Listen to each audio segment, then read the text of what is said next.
आज की कहानी है नजरिया। सुरभि अपने भाई से मिलने दुबई जाने वाली फ्लाइट में बैठी विंडो के बाहर नज़ारों का आनंद ले रही थी। वो लंबे समय के बाद अकेली सफ़र कर रही थी। अकेले सफ़र करना उसे रोमांचित कर रहा था। उड़ते बादलों के संग उसका मन भी उड़ान भर रहा था। रुई के समान बिखरे हुए बादलों पर गिरती सुनहरी किरणें मानो सोना बरसा रही थी। रंगों को नैनों में भरकर उसका दिल तूलिका पकड़ने के लिए मचलने लगा। उसके भाव उमड़ने लगे।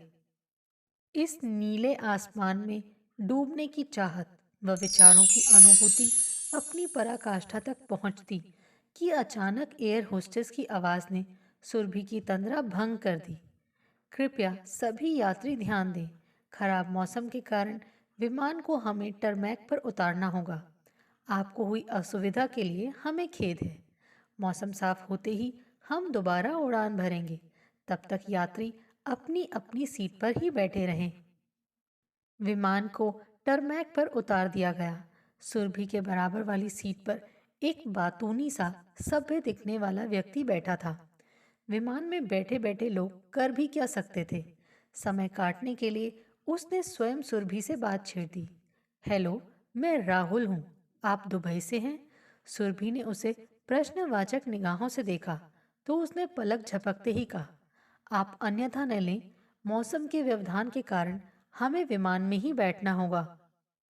आपके हाथ में किताब देखकर लगा कि आपको पढ़ने का शौक है। सोचा आपसे बात करते करते वक्त कट जाएगा। आप क्या करती हैं? हाँ, आपने सही कहा। शांत मन से सुरभि ने भी जवाब दिया। मैं थोड़ा बहुत लिखती हूँ, पर मुझे रंगों से ज़्यादा लगाव है। चित्रकारी का भी बहुत शौक है। अरे वाह, मुझे भी पहले लिखने का शौक था, जो कहीं खो सा गया। समय के साथ सब बदल जाता है, ज़रूरतें भी। कितना अच्छा लगता है रंगों से खेलना। अच्छा, आपके पसंदीदा राइटर? फिर लेखकों व किताबों से शुरू हुई बातों का सिलसिला धीरे धीरे गहराता चला गया। एक जैसी पसंद व स्वभाव ने एक दूसरे के साथ को आसान बना दिया। राहुल की आंखों में गजब की गहराई थी। गहरे बोलते नैन व बातों की कशिश ने जहां सुरभि को राहुल की तरफ आकर्षित किया, वहीं सुरभि के हंसमुख सरल स्वभाव व सादगी ने राहुल के मन को गुदगुदा दिया। दोनों एक दूसरे के प्रति आकर्षण महसूस कर रहे थे। सुरभि चेहरा पढ़ना जानती थी। ये आकर्षण दैहिक न होकर नए आत्मिक रिश्ते की शुरुआत जैसा लग रहा था। एक दूजे के प्रति सम्मानित भाव दोनों की नज़रों में दिख रहे थे। शायद दोनों को दोस्त की ज़रूरत थी। बातें करते हुए दोनों एक दूसरे के इतने करीब आ गए कि अपने जीवन के पन्ने भी एक दूसरे के सामने खोलते चले गए। अपनी ही दुनिया में दोनों इतने मग्न थे कि कब विमान अपने गंतव्य तक पहुंच गया, उन्हें खबर ही नहीं हुई। इन 6-7 घंटों में दोस्ती इतनी गहराई कि फोन नंबरों के आदान प्रदान के साथ अनकहे शब्द भी नजरों ने बांच दिए थे। विदा लेने के क्षण धीरे धीरे करीब आ रहे थे। तभी एयर होस्टेस ने अनाउंस किया, यात्रीगण कृपा सीट बेल्ट बांध लें। विमान अपने गंतव्य पर उतरने वाला है। सुरभि, आप कब तक दुबई में हैं? राहुल ने उत्सुकता से पूछा। मैं 4 दिनों के लिए आई हूँ, फिर वापस दिल्ली चली जाऊंगी। आप कब तक हैं राहुल जी? मुझे राहुल ही कहो, ये अपनेपन का एहसास देता है। मैं अपने काम से यहाँ आया हूँ। 2 दिन बाद दिल्ली, फिर वहाँ से मुंबई चला जाऊंगा। ठीक है राहुल, वक्त कितनी जल्दी पंख लगाकर उड़ गया, पता ही नहीं चला। अच्छा लगा तुमसे मिलकर। हाँ सुरभि, मुझे भी तुमसे मिलकर बहुत अच्छा लगा। अब हम दोस्त हैं और ये दोस्ती बनी रहेगी। एक बात और कहना चाहता हूँ कि परिस्थिति कैसी भी हो, हमें उसे खुद पर हावी नहीं होने देना चाहिए, नहीं तो जीवन बोझिल प्रतीत होता है। हम सभी अपने कर्तव्यों से बंधे हुए हैं। हमें कर्म को प्राथमिकता देनी पड़ती है। विषम परिस्थितियों में भी अपनी प्यार भरी अनुभूतियों को याद करके गुनगुनाओ और हंसकर जियो। तुमसे मिलकर बहुत कुछ समेटा है अपने भीतर। यूं ही हंसती रहना सुरभि। राहुल एक सांस में बोल गया। हाँ राहुल, मुझे भी ये छोटा सा साथ बहुत अच्छा लगा। दोबारा मिलना तो शायद ना हो सकेगा, पर फोन पर बात जरूर होगी, सुरभि ने उदास स्वर में कहा। एक दूसरे से मन की बात कह के दोनों विमान से बाहर आ गए। राहुल वह सुरभि के परिजनों के आने तक रुका, फिर उनसे मिलकर चला गया। सुरभि का मन उमंगों से भरा था। धड़कनें न जाने क्यों बढ़ी हुई थी, मन न जाने क्यों गुदगुदा रहा था। साथ ही एक अजीब सी उलझन भी थी, जैसे कुछ छूट रहा हो। वह जब तक घर नहीं पहुंच गई, तब तक राहुल के फोन हाल चाल के लिए आते रहे। उसे पहले अटपटा सा लगा, मगर राहुल का ये केयरिंग नेचर सुरभि के मन को रोमांचित करने लगा। घर आकर वो अपनों के साथ मस्ती में जैसे खुद को भूल गई थी। हंसी मजाक व ठहाकों के दौर शुरू हो गए थे। कॉलेज की बातें, पुराने दिन, सहेलियों से मस्ती, बचपन के सभी पल याद आ गए।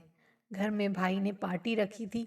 सभी दोस्त आने वाले थे जो बचपन से साथ पढ़े थे।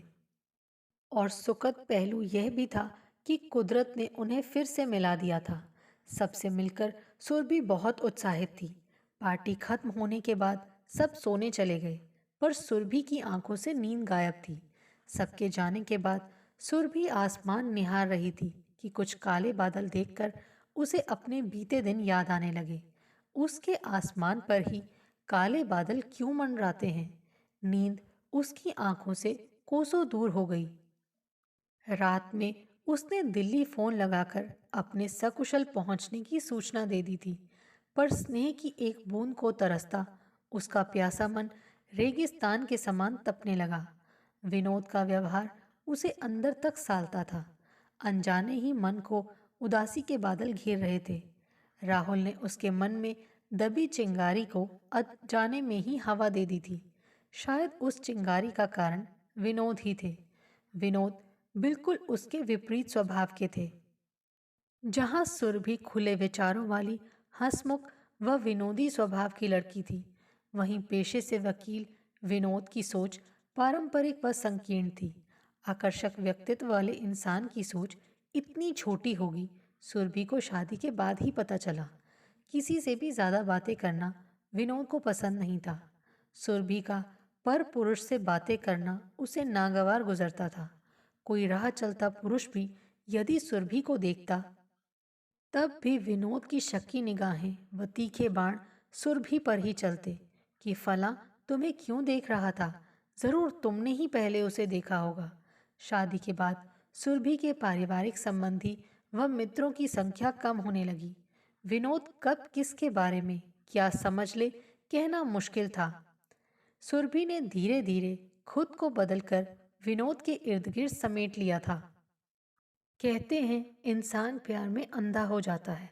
सुरभि ने प्यार किया, पर विनोद का प्यार जंजीर बनकर उसे जकड़ चुका था। बच्चे भी विनोद की मानसिकता के शिकार होने लगे थे। जब उसका मन करता सबसे मेलजोल बढ़ाता, पर जब पारिवारिक संबंध बनने लगते तो वहीं पर लगाम कसने लगता। गुस्सा आने पर, मतभेद होने पर कई दिनों तक अकारण अबोलापन कायम रहना आम बात थी। घर में सीमित वार्तालाप अकेलेपन को जन्म दे चुका था।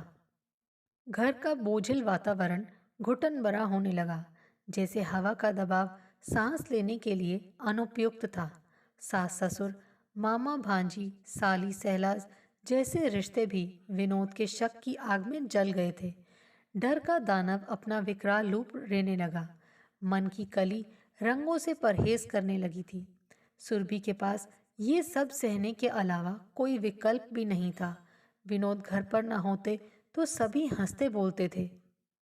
उसके सामने मजाक करना भी दुश्वार था। धीरे धीरे बच्चे भी अपनी जिंदगी में रम गए।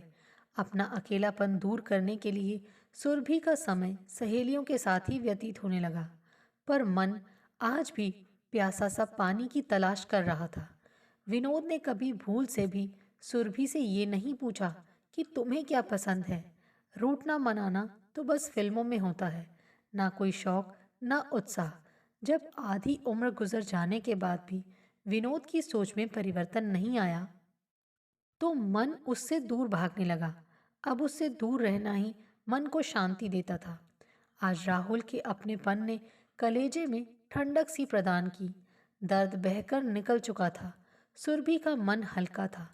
काश विनोद उसका सच्चा हमसफर व एक दोस्त बन पाता, जिससे वो खुलकर अपने सब रंग बांट सकती, जिंदगी के सारे चटक रंगों को अपने जीवन में भर सकती।